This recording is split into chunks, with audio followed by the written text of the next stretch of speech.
Assalamualaikum warahmatullahi wabarakatuh. Di sini saya akan menjelaskan tentang ranah kognitif. Ranah atau domain kognitif adalah ranah yang mencakup kegiatan mental atau otak. Bloom berpendapat bahwa segala upaya yang menyangkut otak adalah termasuk ranah kognitif. Dalam hal ini, terdapat proses. Yang pertama, pengetahuan atau knowledge. Yang kedua, pemahaman, penerapan, analisis, sintesis, serta penilaian. Pengetahuan. Yang pertama, pengetahuan. Dari hasil belajar ranah kognitif, pada hal ini, siswa dapat menghafalkan dhamir atau kata ganti dalam bahasa Arab. Yang kedua, pemahaman. Pemahaman, hal ini bersangkutan tentang seseorang dapat mengerti dan memahami sesuatu setelah sebelumnya yang dihafal tadi.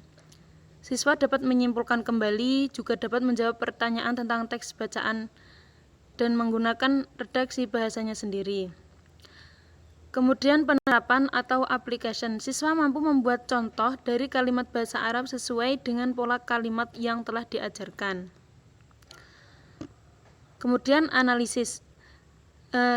Dalam hal analisis ini adalah tingkat lebih tinggi daripada taraf berpikir aplikasi. Artinya seseorang mampu berpikir analisis, berarti ia mampu mengingat, memahami, dan menerapkan sesuatu yang sedang dianalisis. Yang kelima, sintesis, yakni siswa mampu menyusun mufrodat dan kemudian menuliskannya dalam sebuah karangan.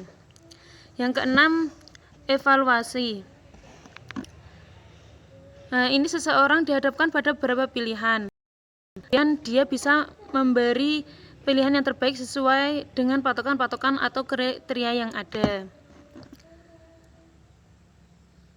Kemudian ranah afektif. David Arkwright adalah seorang pertama mengemukakan taksonomi afektif dalam bukunya yang memiliki arti yaitu ranah yang berkaitan dengan sikap dan nilai. Dalam hal ini dibagi juga menjadi beberapa jenjang. Yang pertama, penerimaan. Contoh hasil belajar afektif taraf receiving adalah siswa menyadari bahwa disiplin wajib ditegakkan. Siswa malas dan tidak berdisiplin harus disingkirkan jauh-jauh. Yang kedua, responding. Contoh hasil belajar ranah efektif jenjang responding adalah siswa tumbuh hasratnya untuk mempelajari bahasa Arab lebih jauh karena menyadari pentingnya bahasa Arab. Yang ketiga, menilai atau valuing. Contoh hasil belajar afektif taraf valuing adalah tumbuhnya kemauan yang kuat dalam diri siswa untuk mempelajari bahasa Arab, baik di rumah, sekolah, maupun di masyarakat.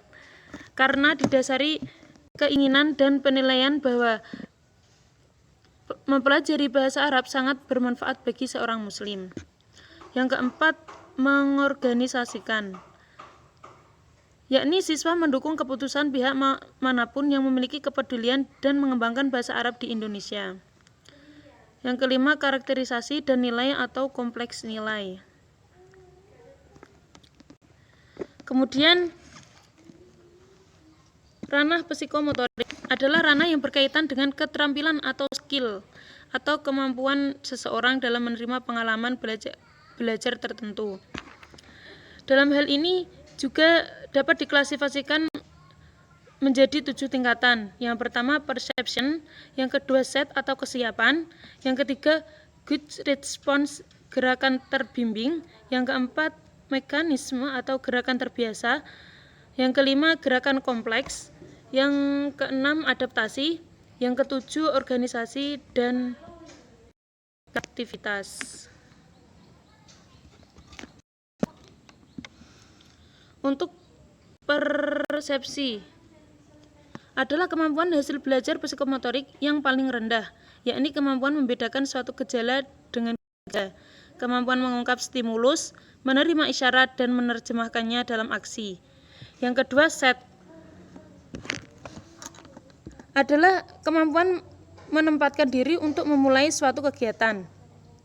Kemudian yang ketiga, good response atau gerakan terbimbing, yakni kemampuan melakukan gerakan meniru model yang dicontohkan.